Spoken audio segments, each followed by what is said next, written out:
I hope कि जल्दी से जल्दी जुड़े लोग, क्योंकि मैं इंस्टेंट लाइव आ जाती हूँ। सभी को राम राम। मैं उम्मीद करती हूँ आप सभी भले चंगे होंगे, स्वस्थ होंगे और भगवान की कृपा से बहुत अच्छा कर रहे होंगे अपनी लाइफ में। आज का मेरे जो यहाँ लाइव आने का जो मेन मोटिव है वो ये है कि जैसे आज एक मैंने स्टोरी पोस्ट करी है, आपने आई थिंक देखी हो, जिसके अंदर एक जो लड़की है वो काफी कुछ कहना चाहती है, अपने पेरेंट्स को समझाना चाहती है। मे बी तरीका डिफरेंट होता है, क्योंकि ये जो एज होती है, इस एज में जनरली जो बच्चे होते हैं वो थोड़े एग्रेसिव हो जाते हैं, राइट। खासतौर पर आफ्टर +2 की मैं बात कहूँ तो बच्चे थोड़े से एग्रेसिव हो जाते हैं। उनकी जो बात करने का तरीका ये नहीं होता कि नॉर्मली कन्वर्सेशन करके समझाना, उनका ये होता है कि वो थोड़ा सा जोर से बोलेंगे, अपनी बात समझाने की कोशिश करेंगे, और वो खासतौर पर हमें लगता है कि वो जोर से बोल रहे हैं, बट उनका जोर से बोलने का एक रीजन ये भी होता है कि कहीं ना कहीं हमने दिलों में वो दूरियां बना दी होती है, ठीक है। और ये जो स्टोरी है, इस स्टोरी के अंदर क्या होता है कि लड़की अपने पेरेंट्स को समझाने की कोशिश करती है, वो पेरेंट्स जिन्होंने उसे जन्म दिया होता है, जिससे उसे बहुत उम्मीद होती है, राइट। क्योंकि बच्चों को सबसे ज्यादा उम्मीद किससे होती है? अपने पेरेंट्स से। जैसे कि हमें होती थी कि कोई सुने ना सुने बट हमारे पेरेंट्स सुने, हमारे लव वंस सुने हमें, और जब नहीं सुनते तो अंदर से यूं लगता था कि कुछ भी नहीं है। आई थिंक यही होता है। तो वो लड़की जैसे बताने की कोशिश करती है, कहने की कोशिश करती है, फादर ओवर रिएक्ट करते हैं, उसकी नहीं सुनते हैं, काफी कुछ गलत बोलते हैं, प्रेशराइज किया जाता है उसको। लड़की ब्रेक डाउन हो जाती है, वो अपनी लवर से या अपनी फ्रेंड से जो है वो बात एक्सप्रेस करती है, समझाने की कोशिश करती है, वहां पर भी नहीं समझा जाता है। वोरो को अपनी और फ्रेंड्स को समझाने की कोशिश करती है, वहां नहीं समझा जाता है, तो लास्ट में क्या करती है वो लड़की? सुसाइड कमिट कर देती है। जो कि आज के टाइम में मैक्सिमम जो मैं कहूंगी कि यंगस्टर्स हैं वो ये सारी चीजें फेस कर रहे हैं। क्योंकि कहते हैं कि गोली से कोई मरे ना मरे, जैसे अगर आप किसी को फिजिकली अगर मारना चाहो तो मे बी वो बच सकता है, बट किसी को इमोशनली टॉर्चर करके आई थिंक वो शायद जो एक शॉर्ट टाइम है उसमें अगर बच जाए तो बच जाए, नहीं तो बचने की कोई गुंजाइश नहीं होती, क्योंकि बच्चा दिल से जाता है, फिजिक्स से नहीं। आपकी बॉडी पे कोई खरोच नहीं दिखेगी, कोई मार्क नहीं दिखेगा, बट जो पर्सन होगा वो खत्म हो चुका होगा, ठीक है। आजकल मैक्सिमम जो सुसाइड के केसेस हैं, चाहे वो बॉलीवुड में देख लो या कहीं पर भी देख लो, मैक्सिमम जो केसेस हैं वो हार्ट ब्रेक के आते हैं, ठीक है। हार्ट ब्रेक आज के टाइम में, क्योंकि इंसान मशीन बन चुका है, और मशीन ऐसी कि जिसके पास कोई टाइम नहीं है, कॉन्टिन्यूसली बिजी, इतना बिजी स्केड्यूल की खुद के लिए भी टाइम नहीं है, और अपनी प्रायोरिटी जब इंसान किसी और को बना लेता है तो वहां हार्ट ब्रेक की प्रॉब्लम आती ही आती है, ठीक है। तो आज का मेन मोटिव है मेरा ये डिस्कस करने का कि तो पहली जो बात होती है कि जो बच्चे होते हैं वो जिससे उम्मीद करते हैं, चाहे बच्चे हैं या आपका कोई भी अपना है, कोई भी अपना आपके अपने से ही उम्मीद करेगा, किसी दूसरे से उम्मीद नहीं करेगा, पहली बात।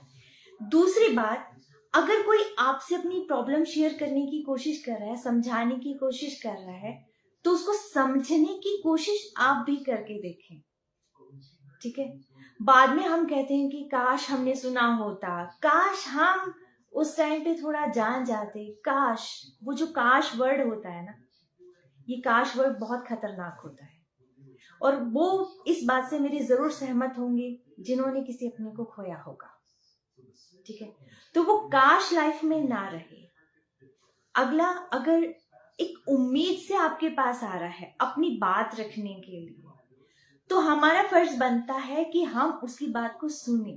अगर हमारे पास कोई सॉल्यूशन नहीं है तो भी हम उसे समझने की कोशिश करें, इससे क्या होगा, क्योंकि एक इंसान जो इतना सब कुछ कहना चाहता है, जब वो कह लेता है, कहने के बाद वो थोड़ा लाइट फील करता है। और जब वो लाइट फील करता है कि जब वो हार्ट ब्रेक की जो है वो उसका एक स्टेप जो है, जो सोच रहा था कि मैं सुइसाइड कर लूं, ये कर लूं, सारी जिंदगी खत्म हो गई, उसको कहीं एक वो होप दिखाई देता है, जैसे भयंकर काली गुफा में एक जो हल्की सी रोशनी की किरण जो है हमें दिख जाए और हमें एक सांस आ जाए कि हाँ अब जिंदगी है। तो उसके लिए हम वो एक छोटी सी रोशनी की किरण होते हैं एक्चुअली, ठीक है। तभी एक होप से वो हमारे पास आता है कुछ कहने के लिए, बेशक वो हमारा अपना है या वो हमारा अपना नहीं है, डजंट मैटर, बट वो एक इंसान है और वो अपनी बात हमारे सामने रखना चाहता है, ठीक है। हम टाइमली डिसीजन नहीं ले पाते, हम टाइमली चीजों को कहते हैं उसको समझ नहीं पाते या उसको कंट्रोल नहीं कर पाते, जिसकी वजह से बहुत खतरनाक चीजें हमारी लाइफ में हो जाती हैं, किसी अपने की लाइफ में हो जाती हैं, ठीक है। एक छोटा सा जो क्विक डिसीजन लेने का जो टाइम होता है, अगर हमने थोड़ा सा मिस कर दिया तो बहुत कुछ चेंज हो जाता है।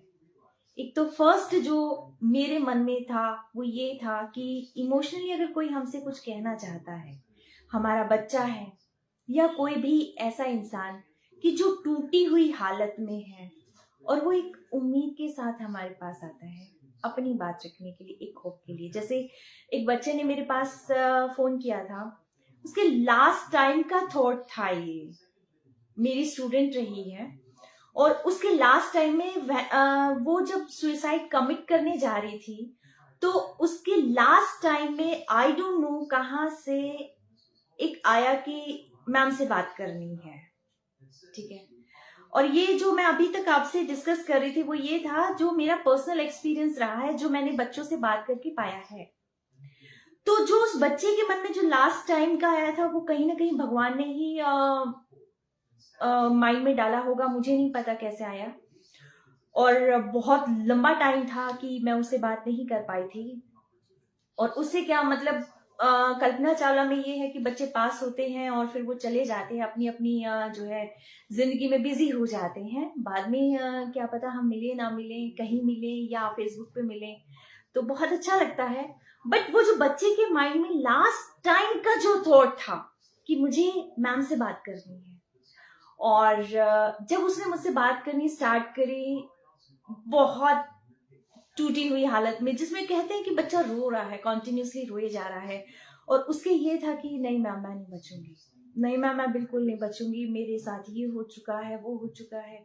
तो वो जो बच्चा कह रहा था उसको शांति से सुनना जरूरी है कि एक्चुअल में ऐसा हुआ क्या है कि जो ये बच्चा इतना टूट गया है, ठीक है। तो मैंने उस बात को बड़ी शांति से सुना, और सुनने के बाद जो है धीरे धीरे जो जो मुझे समझ में आया साइकोलॉजिकली मैंने समझाने की कोशिश करी, क्योंकि जब उस स्टेज पे होता है कि सुसाइड करना ही करना है, कुछ होप नहीं है, बिल्कुल टोटली अंधेरा है, उस टाइम पे अगर आप किसी को समझाने लगोगे बजाय सुनने के तो वो कभी नहीं समझेगा, ठीक है। उसको सब कुछ ब्लैंक ही नजर आएगा। सबसे पहले उस चीज को सुनने की कोशिश करनी कि एक्चुअल में क्या चल रहा है बच्चे के मन में, बहुत बड़ी बात होती है। सुनने के बाद जो लास्ट उस बच्चे का था, जब मैंने फोन रखा, एक उम्मीद के साथ उस बच्चे ने फोन रखा and she was very happy. जो बच्चा टूटी हुई हालत में मुझे फोन कर रहा था वो बच्चा फोन रख रहा है बहुत खुशी के साथ, एक उम्मीद के साथ, एक नई जिंदगी के साथ। ये मेरे लिए बहुत बड़ी बात थी, एक तरीके से ऐसा कि मुझे खुद पे इतना प्राउड फील हुआ कि शुक्र है कि भगवान ने लास्ट मोमेंट पे उस बच्चे के माइंड में मेरा थॉट डाला। शायद मैं इतनी बड़ी नहीं हूँ, शायद मुझ में बहुत सारी खामियां होंगी, बट ये जो छोटी छोटी चीजें होती हैं, लाइफ सेविंग चीजें होती हैं, जिसे हम किसी भी जीव को हम बचाते हैं, किसी इंसान को हम बचाते हैं, ये बहुत बड़ी बात होती है। और अगर हम अपने ही बच्चों की बात नहीं सुनेंगे तो हम काहे के पेरेंट्स हुए? अगर हम अपने ही लव्ड वंस की फीलिंग्स को नहीं समझेंगे तो हम उनके अपने कहाँ हुए? अगर हम उनको प्रेशराइज करेंगे बजाय ये समझने के लिए कि एक्चुअल में ये चाहते क्या है। तो हम इंसान ही नहीं हुए ना, हम क्या हुए, हम वो एक जैसे नहीं होते एक बॉस टाइप की भी हमें अपने एम्प्लॉय से काम कराना ही कराना है, हमें कुछ नहीं सुनना है, ठीक है।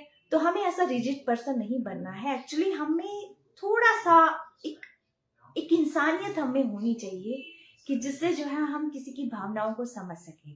और जो सेकेंड चीज मैं इसके अंदर इंक्लूड करूंगी, कुछ ऐसे लोग आज भी एग्जिस्ट करते हैं दुनिया में जो ये कहते हैं कि ठीक है कोई बात नहीं, चुप रहो, शांत रहो, हो जाएगा, भगवान सब कुछ ठीक करेगा। ठीक है बोलता है तो ठीक है बोलने दो, नहीं बोलता है ठीक है पड़ा रहने दो। तुम अपने शांत रहो, अपने जो है चुपचाप बैठो, कुछ मिल रहा है खा लो, नहीं मिल रहा है तो कोई बात नहीं, भगवान तो सब कुछ देख ही रहा है, हस्बैंड करेगा या ये करेगा या वो करेगा या तुम्हारे बच्चे करेंगे। तो आई थॉट कि क्या इस स्टेज में आप अपने खुद के बच्चों को देख सकते हैं टूटते हुए? क्या आप अपनी खुद की बेटी को ये कह सकते हैं कि बेटी पड़ी रहे एक कोने में और जो कुछ कर रहा है करने दे उसे, जो कुछ हो रहा है होने दे, आगे तेरे बच्चे बड़े हो जाएंगे, वो संभाल लेंगे। और ये अंडरस्टूड बात है कि आपकी लाइफ में जब तक आप खुद नहीं करेंगे तब तक कुछ नहीं होगा। आपके बच्चे जब बड़े हो जाएंगे वो अपनी लाइफ को जिएंगे, वो आपको कम संभालेंगे क्योंकि उनके पास इतना टाइम नहीं होगा। आप खुद देखिए कि आपने अपने आप को कितना संभाला जब वो दूसरे संभालेंगे, ठीक है। क्योंकि बच्चे बड़े होने के बाद उनकी नई जर्नी स्टार्ट होती है और उस जर्नी को बजाय मैनिपुलेट करके अपनी तरफ लेके आने की, हमें उनको सपोर्ट करना चाहिए कि वो और बेटर करने की कोशिश करें। यही पेरेंट्स होते हैं, ठीक है। हम दुखड़ा रोते रहेंगे कि फलाने ने ये किया, धिगड़े ने ये किया, हम खुद कुछ नहीं कर रहे हैं, हम दुखड़ा रो रहे हैं। तो भाई भगवान ने भेजा है इस धरती पर कुछ करने के लिए। दुखड़ा रोने के लिए सारी उम्र अगर आपने दुखड़ा रोया है तो ये वही बात होगी कि जैसे समुद्र में डूब रहा था कोई एक इंसान और वो बार बार चिल्ला रहा है भगवान मेरी मदद कर। भगवान ने एक किश्ती भेजी तो कहता है कि नहीं भगवान मदद करेगा, मुझे बचाएगा, ठीक है। और फिर जो है वो चली जाती है, फिर दूसरी जहाज आती है, फिर कहते हैं नहीं नहीं भगवान मेरी मदद करेगा, भगवान मुझे बचाएगा, मेरी तो किस्मत में ये लिखा है, वो भी चली जाती है। फिर थर्ड आती है तो कहते हैं हे भगवान बस तू ही है, तू ही बचा, अब मैं क्या करूं, मुझे कुछ समझ में नहीं आ रहा है, ठीक है। वो मर जाता है, वो ऊपर जाता है, वो कहते हैं भगवान तो मुझे बचाने क्यों नहीं आया। भगवान कह रहे हैं मूर्ख, ये चीजें तो मैंने भेजी थी, ठीक है, तो तूने मौके का फायदा क्यों नहीं उठाया। कहते भगवान आप आते हैं, मैं थोड़ी ना आता हूँ तेरे को बचाने के लिए, जब मैंने चीजें भेजी है तू मौके पर डिसीजन नहीं ले रहा है, तू अपने आप को बचा नहीं रहा है, तो फिर मैं कहां से बचा लूंगा तेरे को। तो मोरल ऑफ द स्टोरी क्या है, समझ में आई बात। आपकी जिंदगी है, आप किसी के भरोसे अवतरित नहीं हुए इस धरा पे, ठीक है। आपकी अपनी जिंदगी, आप खुद उसको ठीक कर सकते हैं, कोई और ठीक नहीं कर सकता है। आपका काम है ना सिर्फ आप अपने आप को ठीक रखें, मतलब आपका क्या, मेरा भी, सभी का, कि हम ना सिर्फ अपने आप को ठीक रखें, अपने आप को एक वैल्यूएबल पर्सन बनाएं, बल्कि हम सोसाइटी में कोई भी ऐसी चीज, कोई भी ऐसा जीव जिसको हमारी हेल्प की नीड है, हम उसके काम भी आए, ठीक है। यानी कि अपनी लाइफ को एक मीनिंगफुल लाइफ बनाना बहुत जरूरी है, वरना खाना हगना मरना तो ये जानवरों का भी काम होता है भाई, हम तो फिर इंसान, ठीक है। बजाय किसी और को हार्म करने के, किसी और पे अपनी राय थोपने के, किसी और को डीमोटिवेट करने के, किसी और को खत्म करने के, हमारा मेन जो मोटिव है वो है सबसे पहला हमारे खुद के लिए कि जो ये शरीर मिला है किराए का, हम उसको ठीक रखें, ठीक है, हेल्दी रखें। और सेकंड चीज, जिन्होंने इस धरा पे अवतरित किया हमें, हम उनकी केयर करें। सेकंड चीज, जो हमारे आसपास के हैं हम उनकी केयर करें, समझें उन लोगों को जो हमारे लव्ड वंस हैं, हम उनकी केयर करें, हम उन्हें समझें। और साथ के साथ जो जीव जंतु हैं, जो सोशली एग्जिस्ट करते हैं लोग, हम उनकी केयर करें। यानी कि काम बहुत है, अगर हम अभी लगते हैं तो शायद ये जिंदगी जो है थोड़ी सी मीनिंगफुल हो जाएगी। अदरवाइज पैसा कमाना और मर जाना, वो पैसा काम नहीं आया तो उस पैसे कमाई का बनेगा क्या? ठीक है, यानी कि आप भी खुश रहें, सबको खुश रखें। ठीक है, एक मीनिंगफुल लाइफ बहुत जरूरी है। आई होप मैंने सबको बोर नहीं किया होगा और आपने मुझे अभी तक झेला है, उसके लिए बहुत बहुत धन्यवाद। ठीक है, और आप ऐसे ही मुझसे जुड़े रहें और जितना हो सकता है, अगर किसी की लाइफ बच सकती है बहुत बढ़िया है, किसी की लाइफ को हम एक पैटर्न, एक दिशा दे सकते हैं, बहुत बढ़िया है। और कुछ नहीं तो हम अपनी ही लाइफ को एक बेहतरीन तरीके से जी लें, वो बहुत अच्छी बात है।